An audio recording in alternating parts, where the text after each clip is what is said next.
Welcome to today's Caregivers Conference. We are so pleased that you are here today to join us and to go through the conference together.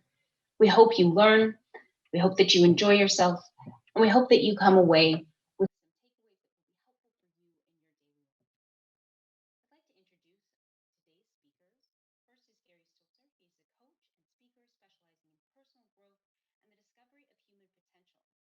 He will be facilitating today's conference and will be here to help us grow and learn together. He has degrees in psychology and sociology, and he is currently working with individuals and businesses to improve productivity through mental health and physical fitness. We're so glad to have Gary facilitating today. He will be joined by Joyce Coleman, the Executive Director of the Vasculitis Foundation, and myself, Kaylin Young, and I am the Director of Research Affairs for the Vasculitis Foundation and for the Vasculitis Patient-Powered Research Network. This is our first ever Solely Caregivers Conference, and we are so pleased that you're here to join us today and to learn with us as we go through the caregiving conference and we have a reciprocal relationship with each other as we learn, grow, and improve programming for caregivers just like yourself. And a lot of times you probably don't even feel like anybody cares. So we want to make sure that we tell you, we communicate to you that we care, and we also want to show you how to care for yourself as you're working through your loved ones through their difficulties as well. And we want to collect your feedback. If there's anything that I don't go over, if there's anything that Kaylin doesn't go over, or Joyce doesn't go over, anything that's missing, please let us know. You can always reach out to me. You can reach out to anyone here with the foundation. We would love to help you out. We would love to offer you support. That is why we are here. So please, if you need anything, and Q&A at the end, whatever you have, throw it at me, because we'll go through it. We'll work through it together. We'll see how we can help you move forward in the best way so that you're taken care of as much as your loved ones are taken care of. Then we want to provide current information, supportive services, and your resources. Like I said, we want your feedback. That will also help us put everything together so that we can give you the most up-to-date and the most valuable information for what you need, whether it's every day or whether it's in a crisis situation. Couple things that I'm going to cover, or we are going to cover together: communication, self-care, and then the caregiver's role in the medical team. With the communication, this is one of my favorite things that I get the opportunity to do, is I get to communicate with people every day, and I want to give you a couple simple, clear, concise skills that will be productive for you and your self-care, and you and the person that you're providing care with. Self-care. This is something, I think it's often miscommunicated what self-care is. I want to give you something that you can really do to work yourself through the day, to work yourself through great times, to work yourself through difficult times, and to help you have the energy to help move forward every day. So we're going to go through the mind, the body, and the heart, and we're going to go through the self-care there. And then at the end, we want to get your feedback. We want to have you ask questions. We want to give you real world solutions for what you're working on. Any difficulties that you had, any good situations, we want to share, we want to care, and we want to support you and encourage you to move forward. So let's get started with communication. Like I said, communication, the whole entire world runs on communication. There's great communicators, there's poor communicators, and then there's people that are learning in the process. And so we want to listen. What words are being said? And this is often the most simple thing is we communicate, we're speaking in English, that's what we're hearing, or that's the words that are being communicated. We want to know what we're hearing. What message is trying to be communicated? Is it the words that are being communicated, or is there something back behind the words? So when we're speaking, we want to be clear and concise.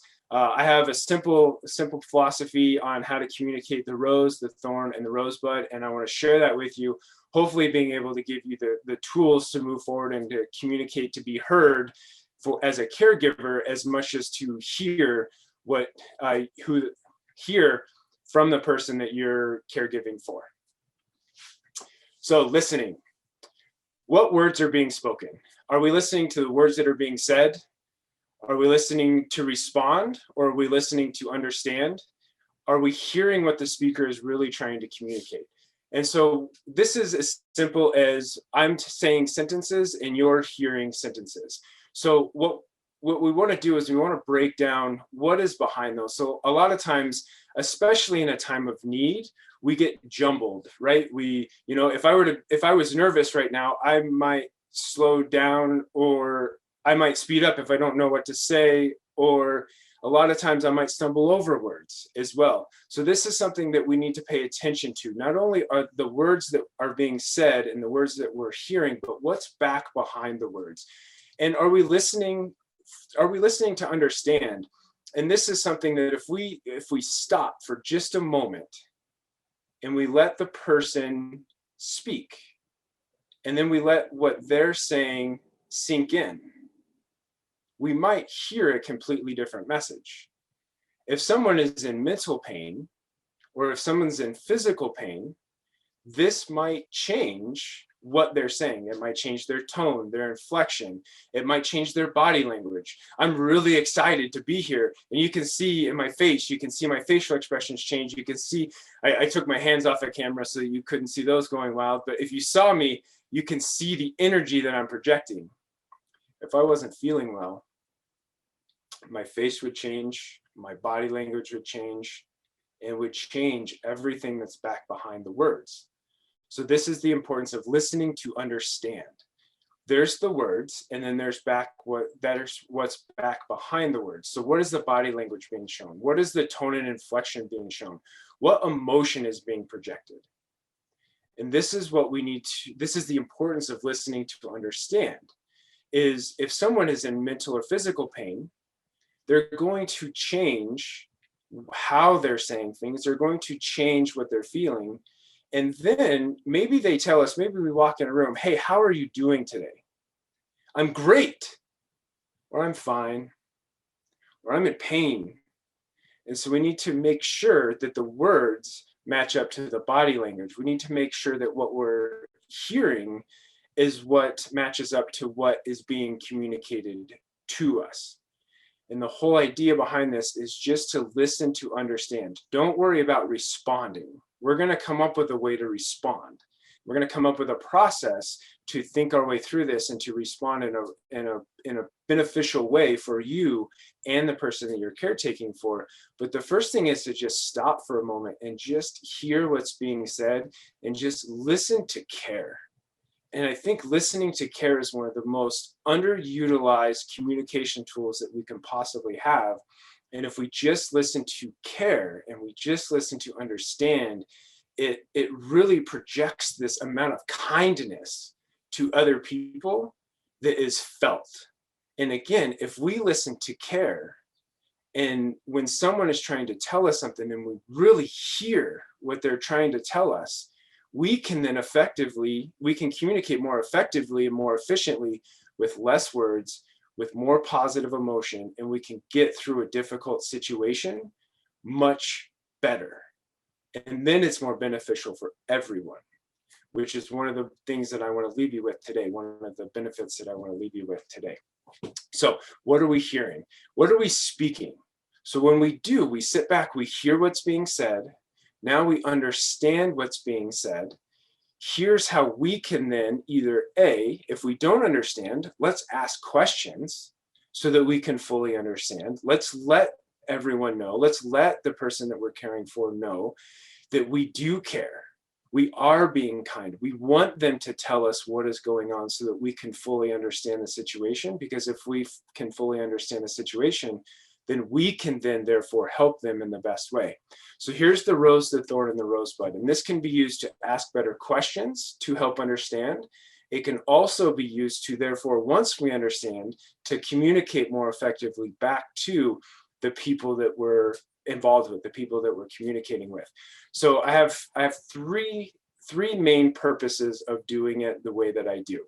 I always want to start out with a positive. A rose is beautiful. And we want to start out with a positive.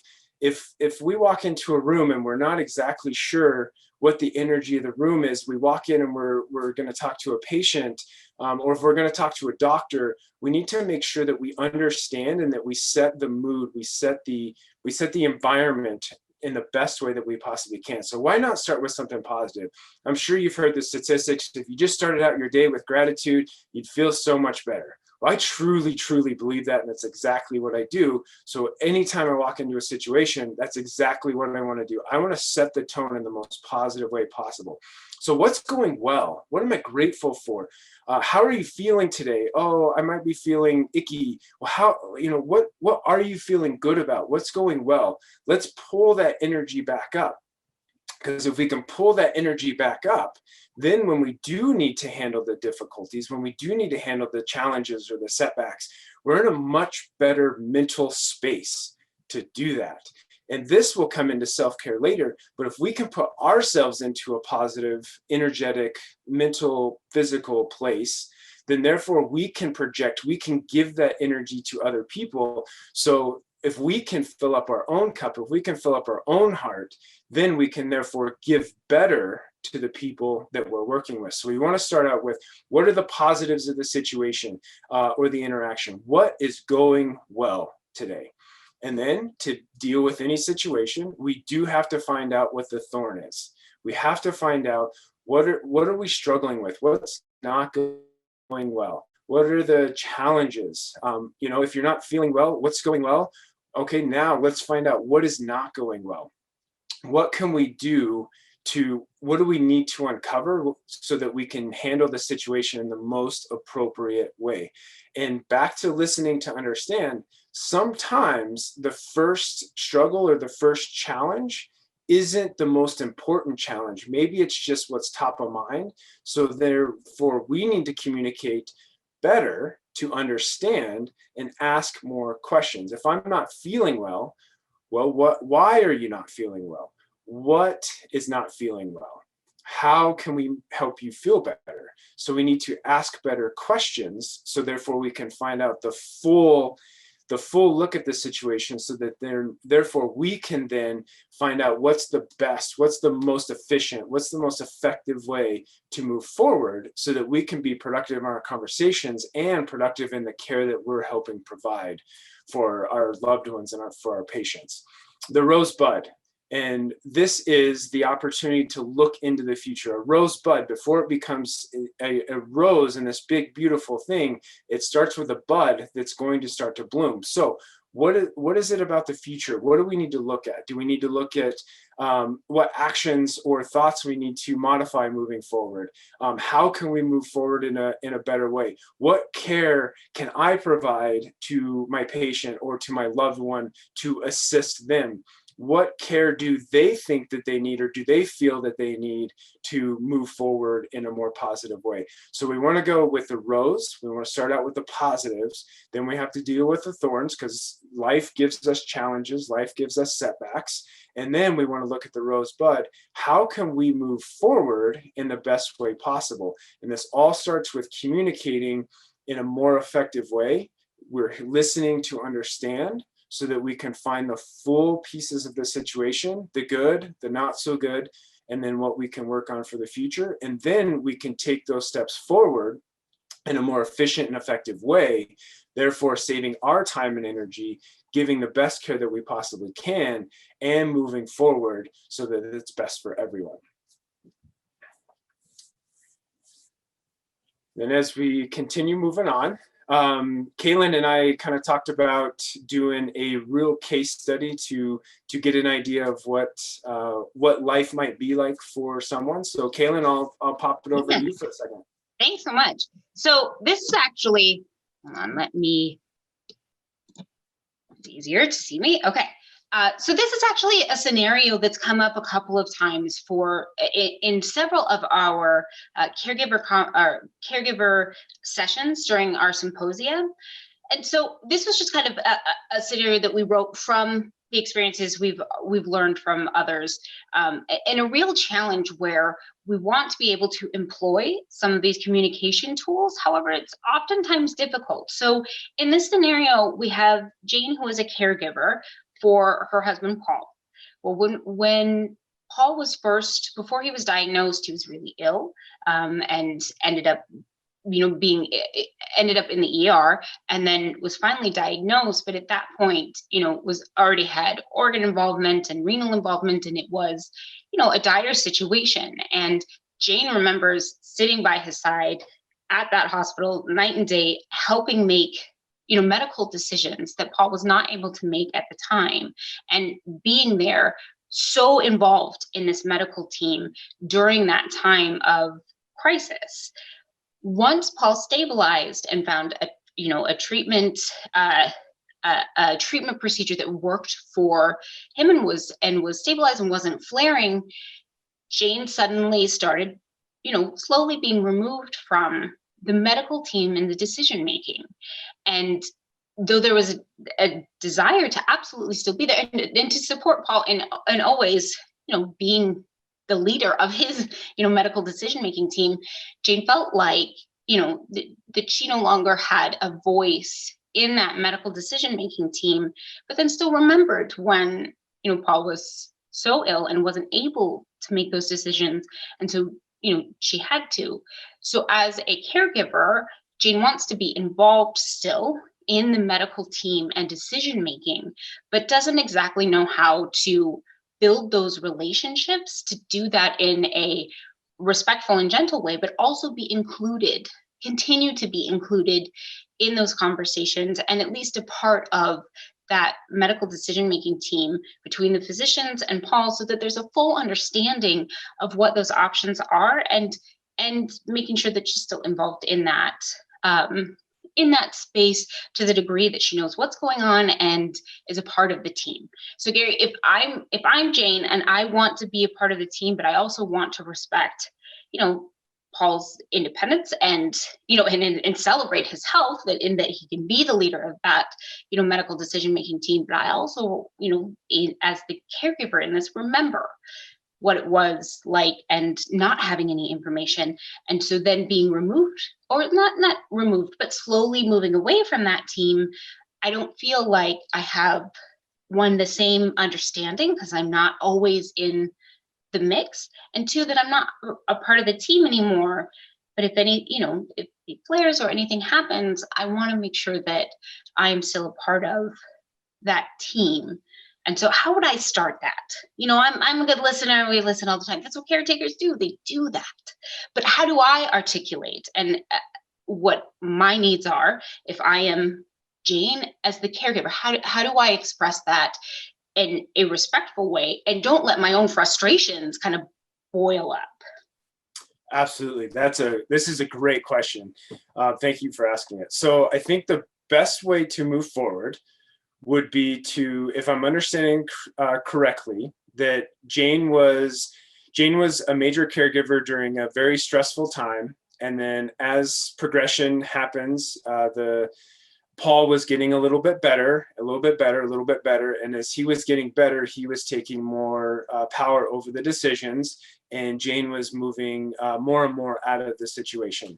So if I were Jane, I think that there would be a couple primary pieces that I would want to communicate to Paul to make sure that he understands just as much as I understand him. So with people in general, the best thing to do if you want to receive something is to give something. And so if we can give the communication to Paul and say, hey, Paul, this was kind of the situation as I see it. And, I'm really proud of you. I'm really glad that everything is going well. I'm glad that health is going well. I want to make sure that I can support you and I can encourage you in the best way possible. So if there was something that I can do when things are going well, how can I support you? As simple as that. How can I support you? And this is a basic empathetic question. If you run into, and this doesn't have to be a patient, this doesn't have to be a disaster. If you're walking down the street and a stranger came up to you and they're bawling their eyes out, and we don't even know what to do. We just know that as a human, I want to do something for this person. How can I support you? Just ask a simple question, but it's a great question because anything that you need to know about that situation, that person will tell you. And because you gave them care, you gave them your ears, you gave them love and attention, they will therefore tell you what is top in mind and what they need the most. So in this situation, as Jane, Paul, when everything's going well, how can I support you? And it might be something, hey, I just need you to be there for a sounding board. I want you to come to the doctor's appointments with me. I want you to call and check in on me after doctor's appointments. I just need some space. Whatever it is, Paul will tell you what he needs the most. And so if you notice, we're going back to the rose, the thorn, and the rosebud, because there's generally a good part of a situation, a not so good part of a situation, and there's something in the middle. So what we want to do is, as the caregiver, I want to understand what's the good, what can I expect during the good times? What can I expect during the bad times? And then what can I expect most of the time? And now we want to see this from Paul's point of view as well. So we need to help him understand, hey, how can I support you in the good times? And then as times get difficult, as medical situations generally do, or life in general generally does, how can I support you during the difficult times? So how can I support you during the good times? How can I support you during the difficult times? And this will bring you good energy. It'll bring you the hard energy. And then how can I support you most of the time? When we're just living day to day, what's the best way that I can support you to move forward? Now, this isn't all of the communication that we need, but this is the starting point. In any conversation that is started, in any step forward that's started, will take you on a path of wherever it needs to go. So the point of these 3 questions is to start a conversation. It's to give us a way to think. It's a way to give us to communicate, to speak to one another, so that we can be most effective and most efficient. And we can look at the good times when times might be mediocre. We can look at the bad times or the hard times when things might be mediocre. And then most of the time, we're going to need to deal with what life would be on a daily basis. So that's the point of the rose, the thorn, and the rosebud. How can I support you when things are going good? How can I support you when things are hard? And how can I support you day to day? And this is the conversation starter that will help you move that conversation forward to whatever Paul and Jane need to be able to communicate back and forth. And remember, we're communicating for understanding. We're not communicating to respond. So in this scenario, like if I were Jane and I'm talking to you, Paul, so I do have so I've asked what you need, right? Because I've offered that, and that kind of opens, from what I'm hearing, right? It opens the conversation. So it's not threatening or demanding. It was, I want to hear what your needs are. But then how do I transition that to a very practical situation, which is I do need, as a caregiver, after meeting kind of what you feel you need, I need as a caregiver to be, or I want to be involved on this medical team. How do I move the conversation from the what do you need to a very practical, like I still need to be involved in at least the understanding and decision making? How do I become a part of that medical team? Do I move from there, from what you need to this is what I need to best help you? Okay. Perfect. So I love that question. And I want to make a clarifying statement real quick. There's that what do you need versus how can I support you are 2 different questions. And so as a patient, I might need one thing, but I might be able to fill that gap myself. So the importance of asking, how can I support you? Now, what do you need is not a bad question. It's just for the clear, concise communication. I'm Jane, and so I want to make sure that I'm supporting you. I'm giving you everything that you're asking for. And so I want to make sure that we're asking the better question to get the better answer. Because if we go with the question, what do you need? I might hear, I need care 24 hours a day.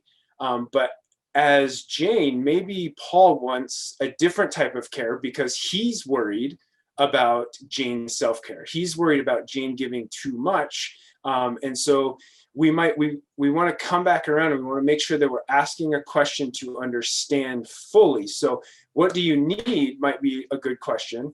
How can I support you might be a follow-up question that we need to know.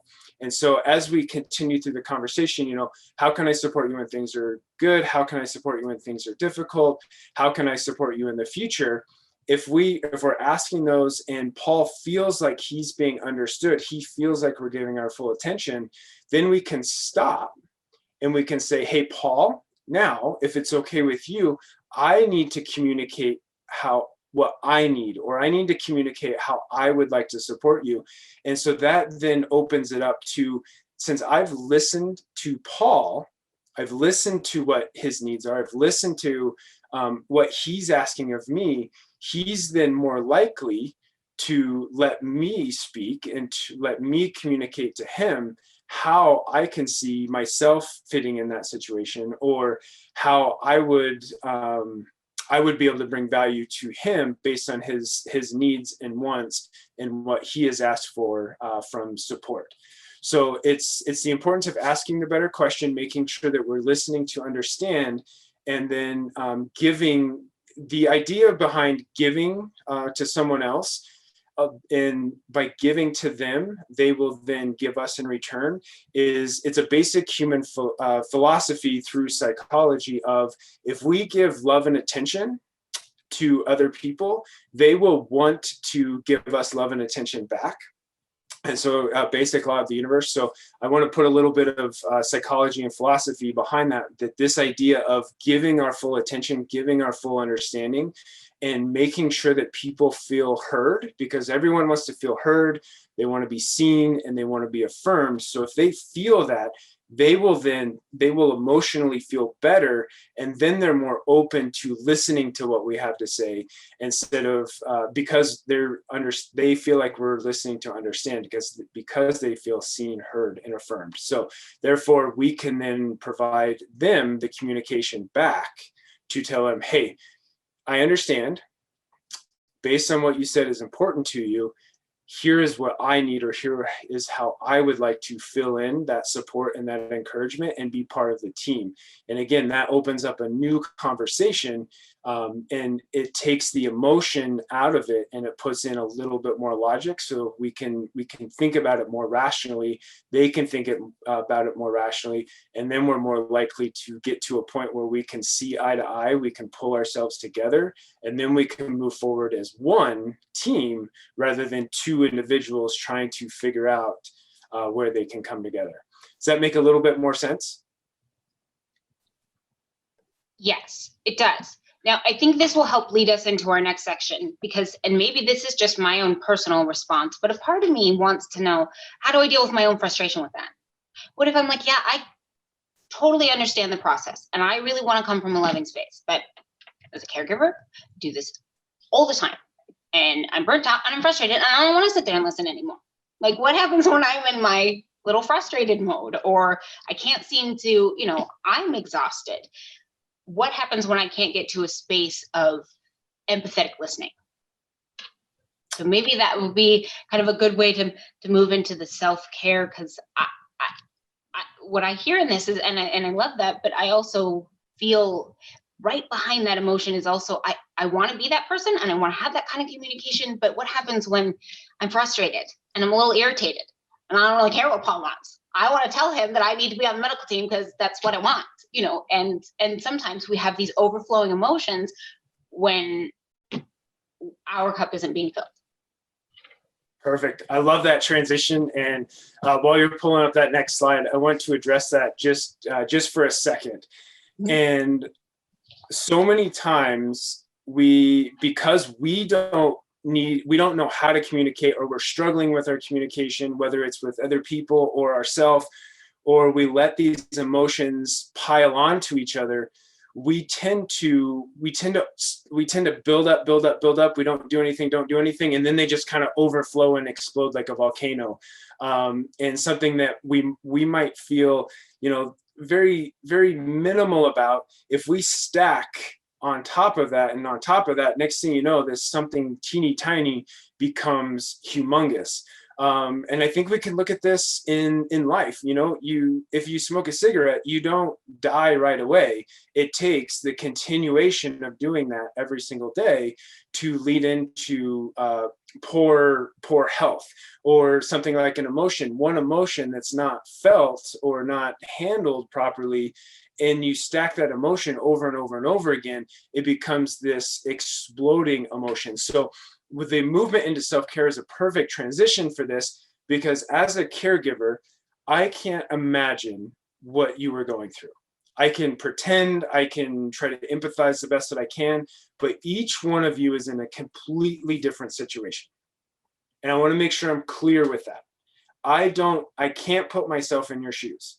The only thing that I can do is I can only look at my own personal experiences when I have let my emotions implode on myself, and I didn't handle the difficulties, and I let my temporary emotions get in the way of logic, and then it imploded into my own life. So these are a few real world things that I've done, and I've worked clients and friends and family through to help pull that overflow of emotion down, so that we can then refill it with positive emotion and move forward in a positive way. So the self-care for caregivers, we have the self-assessment, and we're going to talk about mindset, we're going to talk about behavior, and we're going to talk about environment. And so the self-assessment is going to be checking in with yourself.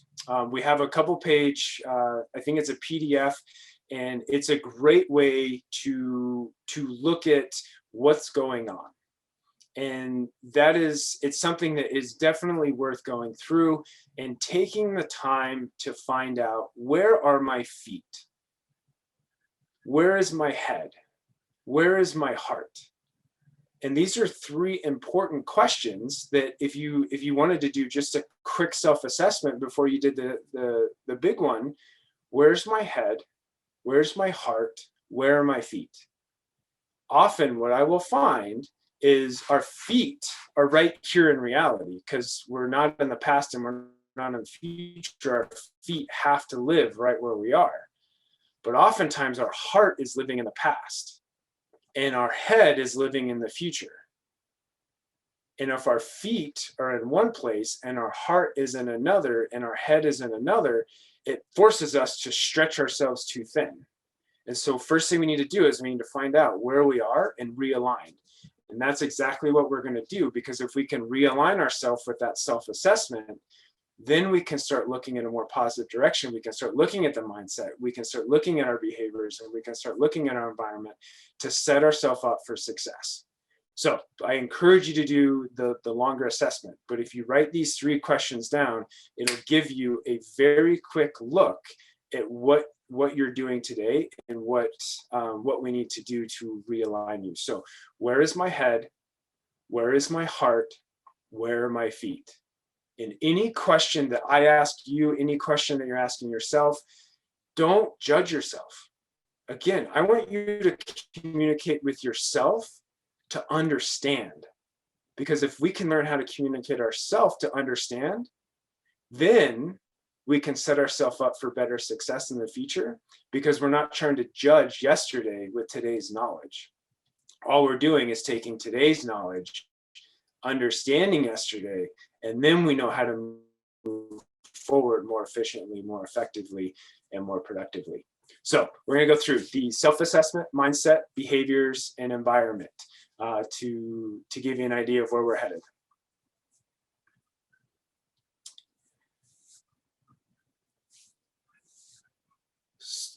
I know that we can't pour from an empty cup.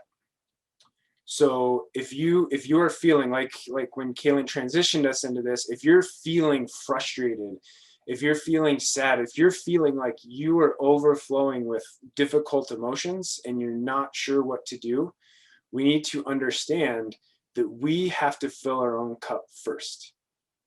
And I'm going to walk you through a quick mental analogy real quick. So if we just looked at a cup of water, we just took a really small cup of water, we filled it with clean, clear water. We have clean, clear water, which is a full heart, everything's going well, pure emotions.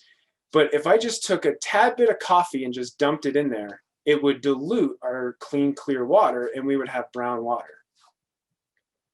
Well, if we don't deal with that brown water and we pour another brown water or coffee in, then it's going to fill up and it's going to get darker and darker and darker. The only way, I guess there's two ways. Technically, we can take it out and dump it out and start brand new, which I wouldn't advise. The second part would be to take our brown water and to pour in clean, clear water. And what you'll find is that cup will overflow with a little bit of dirty water, a little bit of dirty water, a little bit of dirty water. But as the clean, clear water keeps filling in there, you will re-clean your water glass. And this is the importance of building a habit out of self-care. Is if right now, if we had a glass of, it's dirty, it's gross, it's muddy, there's all sorts of weird stuff in there. But if we just start with pouring in a little bit of clean, clear water, and we do a little bit more every single day, eventually you will see that water get clearer and clearer and clearer until you have found a way to fill yourself up. And if you're filling yourself up, if you're overflowing with clean, clear water, then you will then be giving clean, clear water to everyone, your patients, your loved ones. If you can fill up your cup with clean, clear water through your own self-care, then you'll be able to give clean, clear water to other people, which will make it more simple and more effective to then be able to communicate and then listen to understand, take that moment and then fill up your loved one's cup around you. So we checked in with ourselves. Where's our mind? Where's our body? Where's our heart? And then please do that couple page assessment. I think it's really, really important. Mindset. So self-care in you. How are you taking care of yourself? There's three primary pieces. There's your attitude, your emotions, and your faith. So I want to ask you, how are you taking care of yourself? If you were to give yourself a scale of 1 to 10, just really simply, nobody needs to know. You can keep it in your head, write it down. But how are you taking care of yourself? And again, you're asking yourself to understand. There's no judgment here. If you're a 2, at least you know. If you're an 8, at least you know.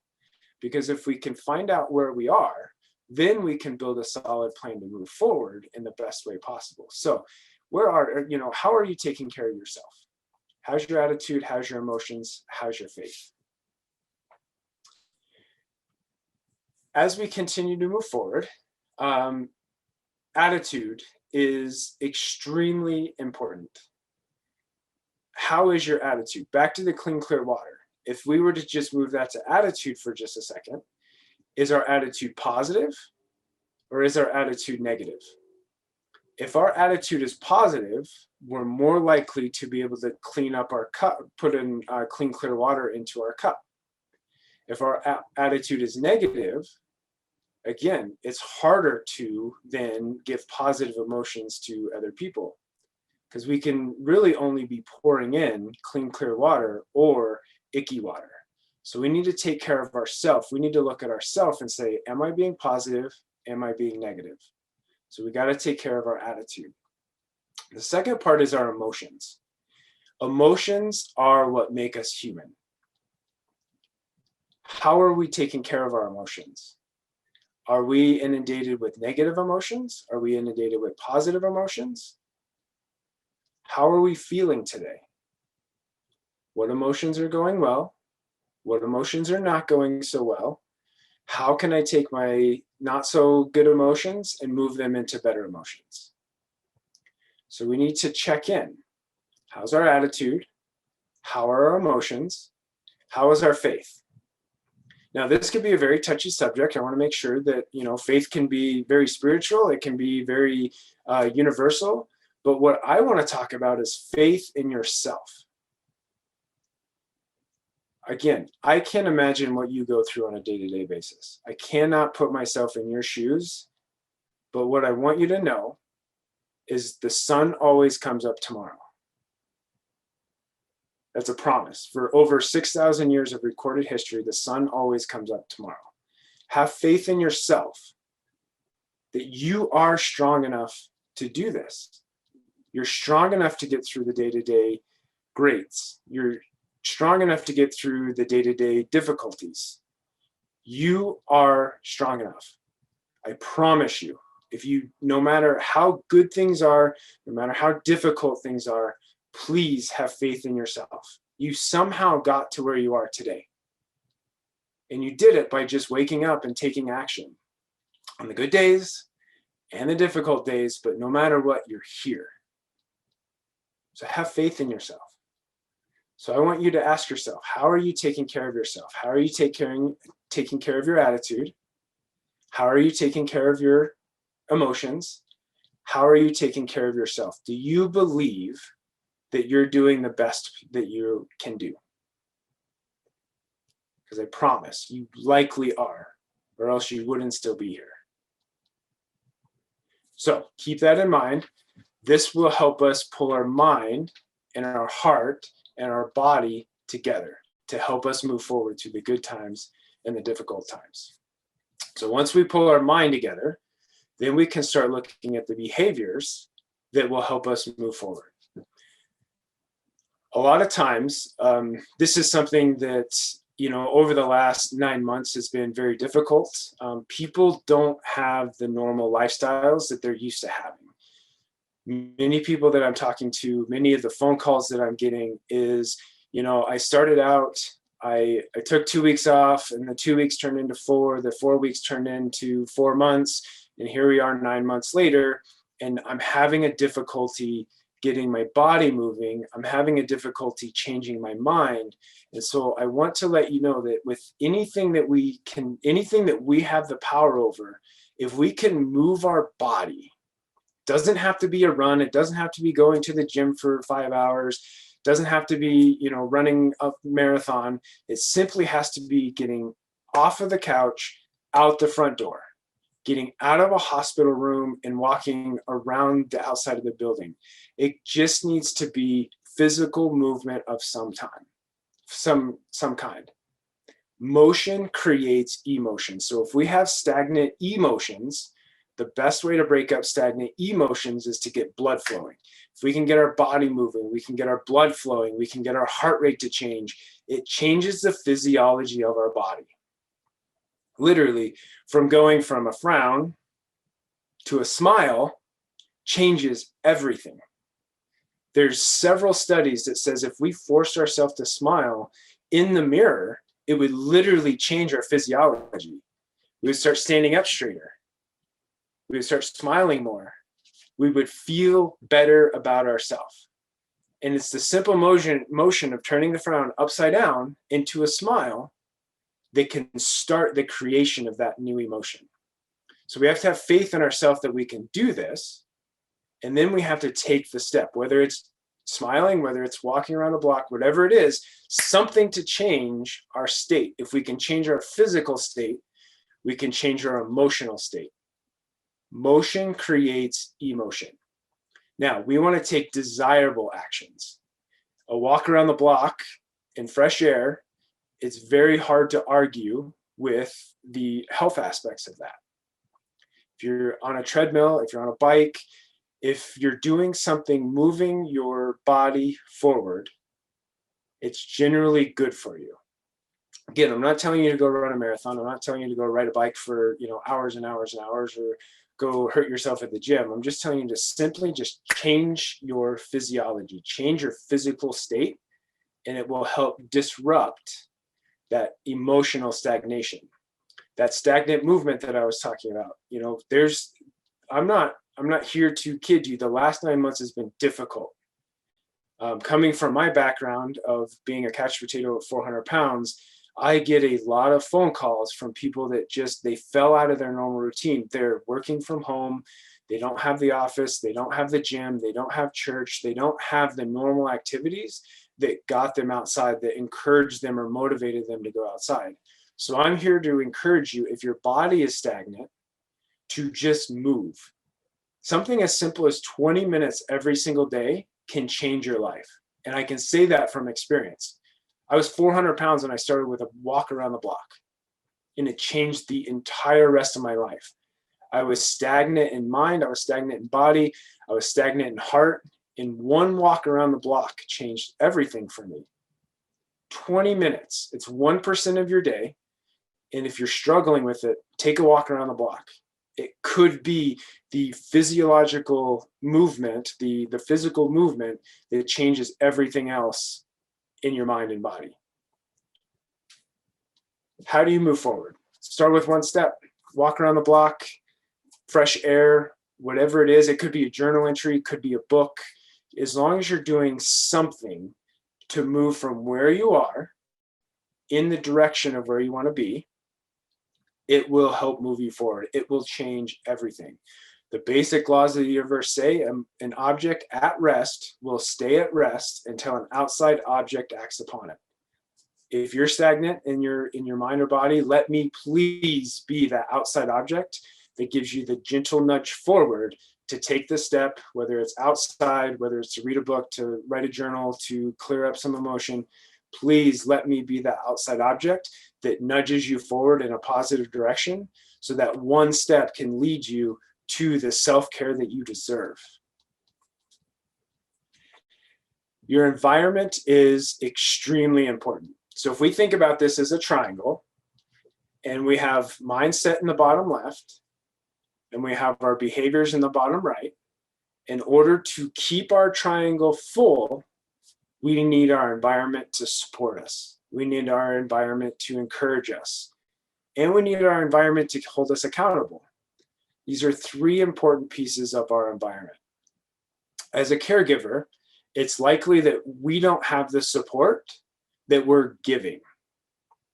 So this is what we need to build. This is why we are here today, is to help give you that environment that you might not know you have, or maybe you don't know that it's the value is here. You don't know the benefits. That's why we're here, is we want to give you the benefits of a positive environment, supportive encouragement environment, so that you can, once you take care of yourself to the point where, hey, now what's my next step? We want to help you move forward. So where do you find support during good times? Where do you find encouragement during the difficult times? How can we be of service to you? I want to ask you these three questions. As we move into the Q&A, I want you to think about these three questions and give yourself some thoughts. We would love to hear, I would love to hear how you work through the good times. When times are good, maybe someone that is on this call needs to hear, hey, this is how I created the good times. This is what's going well for me right now, so that they can use you as an example, a positive example, to help them take that first step forward. Maybe there's somebody on here that's going through a difficulty and someone else is going through a similar difficulty. We want to give you encouragement. I want to help you. If there's anything that I can do, if you ask a question, hey, how do I go through this? Let me know. Let's talk about it. Let's give you some encouragement. Let's give you a process. Let's give you a different way to tackle the situation, and see if we can break up that stagnation of the difficulty and move you forward. Even if it's that first step, let's take that first step forward in the best way that we know how. And how can we be of service to you? What resources do you need? What resources do we have that you don't know is available? This is what we want to talk about, so that we can find out the best way to benefit you, the best way to bring value to you, so that you can move in the best way for you with the self-care, and then you can communicate that to your loved ones and to the patients that you work with. As we wrap up, I'd like to thank you all so much for joining us. And thank you again to Gary for facilitating this wonderful conference. Thank you all for contributing to a very rich conversation. Thank you, Joyce Coleman and the Vasculitis Foundation, for hosting today's conference. And thank you to all of our sponsors that made this conference possible. We appreciate your support, and we look forward to sharing more in our learning journey together and providing you with the programming that you need as caregivers for our patients with vasculitis and the vasculitis community.